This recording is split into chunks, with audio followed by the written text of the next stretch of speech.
Welcome back to Edge on the Trail. I'm your host, Voices. And today is Sunday, June the 4th, day 65 on the trail. It's 11:30. I've been hiking for some hours. And yes, this is all I've seen. Cloud bank after cloud bank after cloud bank. So we got done with the 16.1 mile hike yesterday. Today,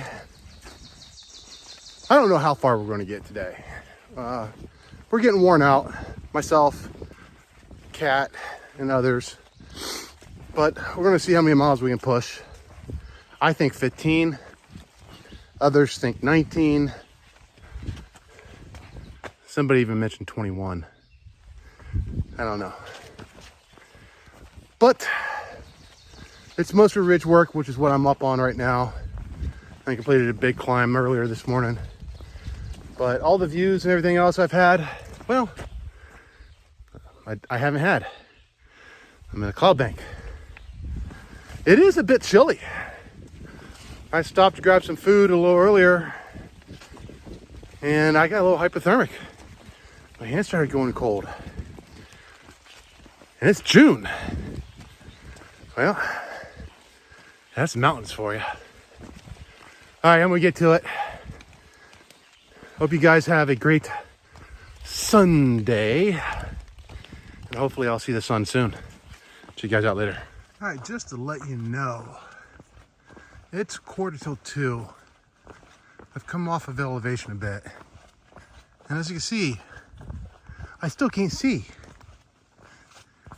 I'm still in a fog bank. I'm soaked through the bone. Have been. Got into wet clothes from last night's thunderstorms. And yeah, I'm pretty close to this next shelter here, relatively speaking. The ridgeline I just got off of was super sketch. What do I mean by that? Well, there's a lot of rocks on the ground, right? See them right there?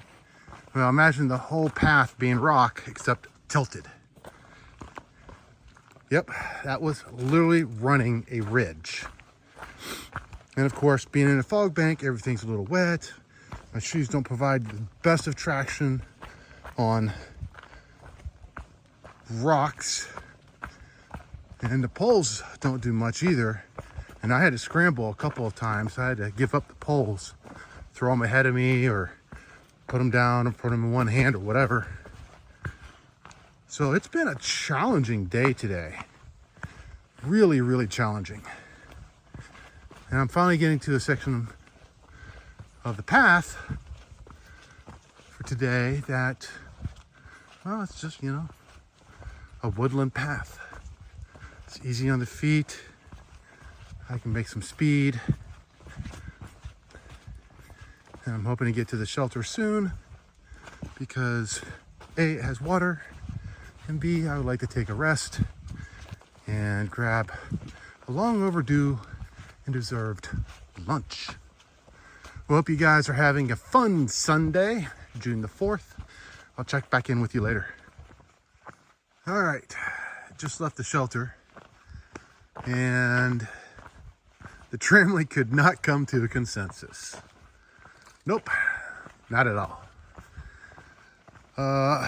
Options on the table are hike 2.4 miles, which is what we're doing at least, to the campsite. We do have to ford a stream again. So you get to see that hopefully. And then we need to make a decision. Either camp at the campsite, making it a 15-mile day, pack in water and go up on top of the mountain, which would make it a 19-mile day. But then we're on top of the mountain camping with a limited water supply. And the third option, which I put into Hootie Hoo's ear, is to, there's a road crossing here, call for a shuttle and go into a hostel, because unlike me, the rest of them haven't had a bath or shower in some time. Now I'm soaked through. I'm like completely wetted out. I do have dry clothes to change into. I still have my puffy for warmth. I still have my sleeping bag for warmth. So I'm good for the night. But 6 days of hiking, continuous for all of us, it's setting in. I'm hoping for plan A. Let's just camp for the night. I would not mind plan B. Go to the hostel, grab a bunk, or camp out, get a shower, clean the clothes, maybe even a limited resupply. Then come back out here and hit the trail strong and hard and refreshed. I do not want to hike up the mountain with limited water supply and camp on top of the mountain for the night. That's just my opinion. I don't know. What would you guys do in this situation? All right, I'll check back in with you guys later. Post-action report.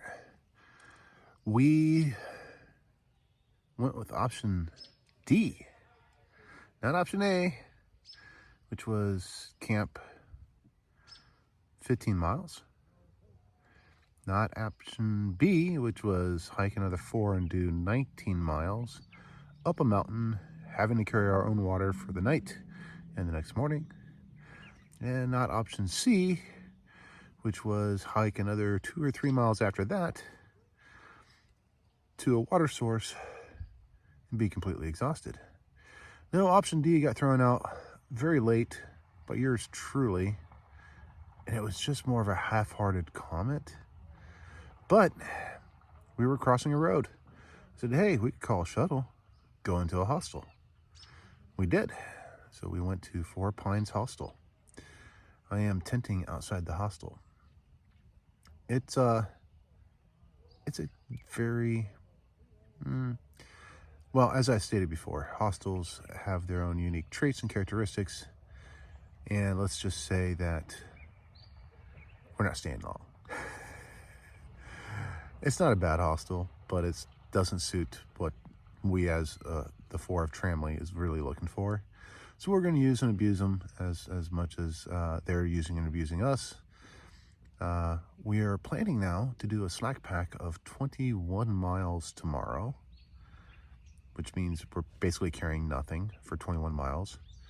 And then we're probably going to hotel it in Roanoke. And then we're going to do another 20 miles into Daleville. That's a whack attack right there. You gotta pee. Oh yeah, I know. Right here. You're the one that chose to camp next to me. Remember that when I'm snoring in the night. I have earplugs. Yeah, that didn't help you last night.